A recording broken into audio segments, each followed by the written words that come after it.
गोंदिया स्थानीय अंबेडकर भवन में आज सुबह 11 बजे राष्ट्रीय विधि सेवा प्राधिकरण नई दिल्ली नागपुर गोंदिया द्वारा भव्य सभी विभाग के लोगों में जन जागृति हेतु अनेक स्टॉल लगाकर उन्हें अपने पैरों पर खड़े होने हेतु अनेक योजना बताई गई। किसने अतिथियों ने अनेक संस्थाओं के उत्कृष्ट कार्य करने वालों को चेक प्रदान किया। इस प्रकार अपंग इन्हें रिक्शा भी प्रदान किया गया। समझ में अतिथि न्यायमूर्ति SW चांदवानी नागपुर खंडपीठ जिला विधि सचिव नरेश बोर्ड की प्रमुखता से उपस्थित होकर समारोह की अध्यक्षता गोंदिया जिले के न्यायाधीश RN जोशी ने की। इस अवसर पर जिला पुलिस अधीक्षक गौरव भामरे, मुख्य कार्यकारी पालन अधिकारी मुदनागम, जिला वकील संघ के अध्यक्ष TB कटरे आदि प्रमुखता से उपस्थित थे। अतिथियों ने शासन की अनेक जन कल्याण योजना गरीबों तक लाभ मिलने हेतु शासन तत्पर रहकर जीने का न्याय दिया जाएगा। अनेक संस्थाओं को धनादेश अपंग रिक्शा प्रदान भी किया गया। अनेक योजना गरीबों तक पहुंचाने हेतु विस्तृत से बताया गया। सभी अतिथियों का सत्कार भी किया गया। वंदे भारत से सतीश पारधी की रिपोर्ट।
तसेच मी माननीय न्यायमूर्तींना विनंती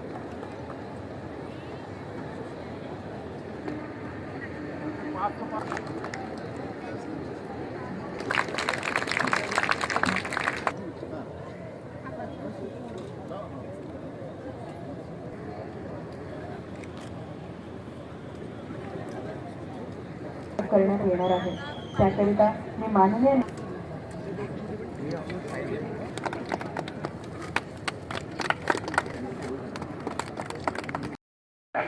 आगमनाने जे ओघ निर्माण होते त्यामुळे परत कार्यशीलता परत येत असते।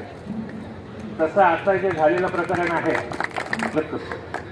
आपल्याकडे शासन जे काही नियोजन करत असते ते आपल्यापर्यंत पोहोचत नाही। पोहोचणं म्हणजे आपल्याकडे 3 वेगळे उदाहरण देतो।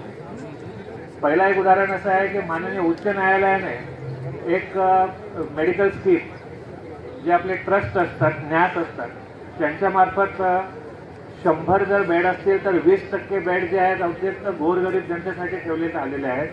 त्याच्यात जर 1,60,000 पेक्षा कौटुंबिक इन्कम किंवा कौटुंबिक आय असेल तर जे हॉस्पिटल असो किंवा जसलोक असो किंवा बॉम्बे हॉस्पिटल असो किंवा ब्रिज कँडी असो, तिथं विनाशुल्क 1 रुपये न लावता त्याचा पूर्ण इलाज मोफत होत असतो।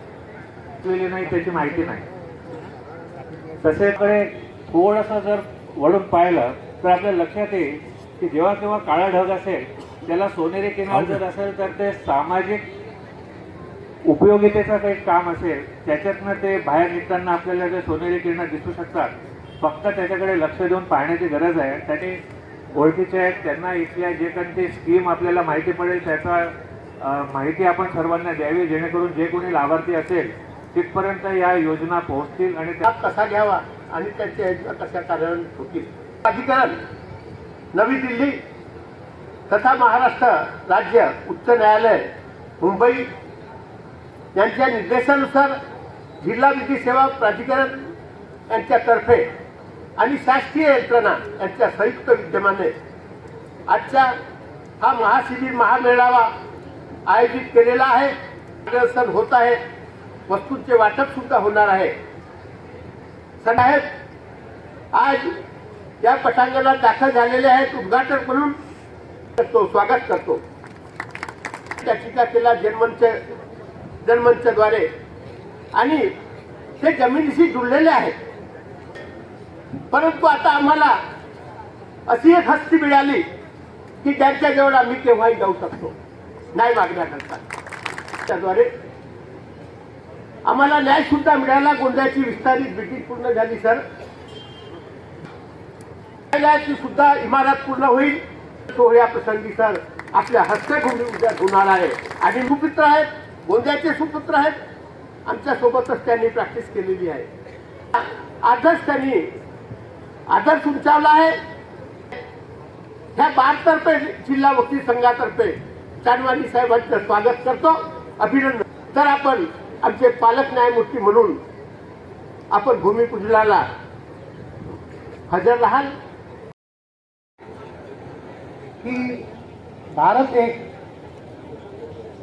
जल कल्याणकारी राष्ट्र है. भारत के संविधान में नागरिकों के हितों की सुरक्षा तथा कल्याणों का प्रावधान है. लोगों के हितों की रक्षा तथा कल्याणों की जवाबदारी संविधान में केंद्र शासन व राज्य शासन के ऊपर डाली गई है.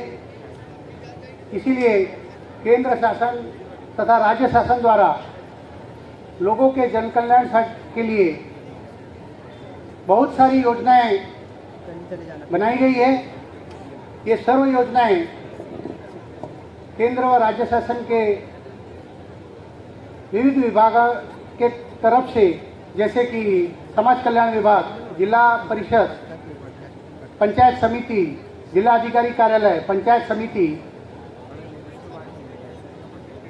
कृषि विभाग, वन विभाग इत्यादि विभागों द्वारा कार्यान्वित की जाती है. लाभार्थी तक नहीं पहुंच पाता आणि संविधान में दिया गया उद्देश्य पूर्ण हो नहीं पाता. प्रति जागरूकता न होने के कारण गरीब व वंचित वर्ग इस योजनाओं का लाभ नहीं ले पाता. सेवा प्राधिकरण, सर्वोच्च न्यायालय दिल्ली, इनके निर्देशानुसार ये आज का महाशिविर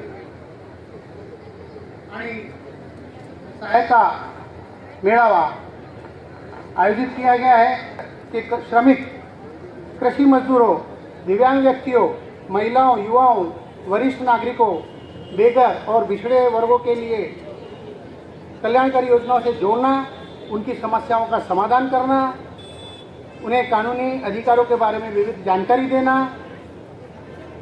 इसके अतिरिक्त बालकों की शिक्षा, पोषण, रोजगार से संबंधित समस्याओं का समाधान करना और उन्हें उचित मार्गदर्शन करना भी इस शिविर का उद्देश्य है. भरण पोषण एवं कल्याण अधिनियम 2007 लागू किया है. इस कानून का मुख्य उद्देश्य माता पिता और वरिष्ठ नागरिकों को उनकी संतान या वारिसों से उचित भरण पोषण प्राप्त करना.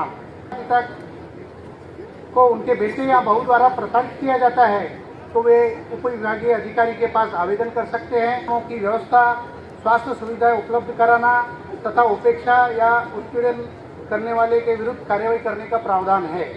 असा कोणता कार्यक्रम आयोजित करतो तेव्हाही सर्व विभागाचे फार कमी वेळेला असं होतं की सर्व विभाग त्याच्यात सहभागी होतो. म्हणून ते सांगत होते की आज हा मेळावा असा आहे की जिथे सर्व प्रत्येकाला मूलभूत हक्क देण्यात आले, अधिकार देण्यात आले. पाहतो की त्या शेवटच्या व्यक्तीपर्यंत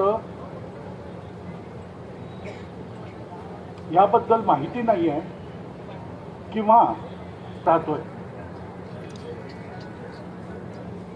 न्याय तुमच्या दारी या एका संकल्पनेनी कशी आहे की याच्यातल्या अनेक योजना आम्हालाही माहीत नाही आहेत. तर गावातल्या त्या व्यक्तींना, त्या नागरिकाला हे माहीत असणं थोडं कठीण वाटतं. मग या निमित्ताने या योजनांचा प्रचार व्हावा, याची माहिती या लोकांपर्यंत पोहोचावी, यासाठी हा एक प्रयत्न आहे.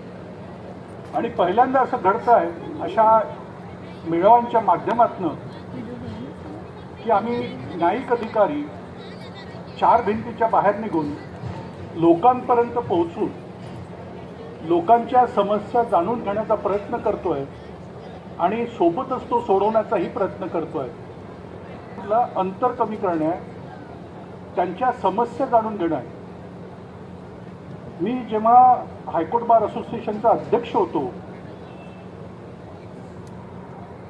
न्यायदूत योजनेच्या माध्यमातून महिन्यातनं एकदा आम्ही एका तालुक्यात 10 गावांपर्यंत पोहोचायचो.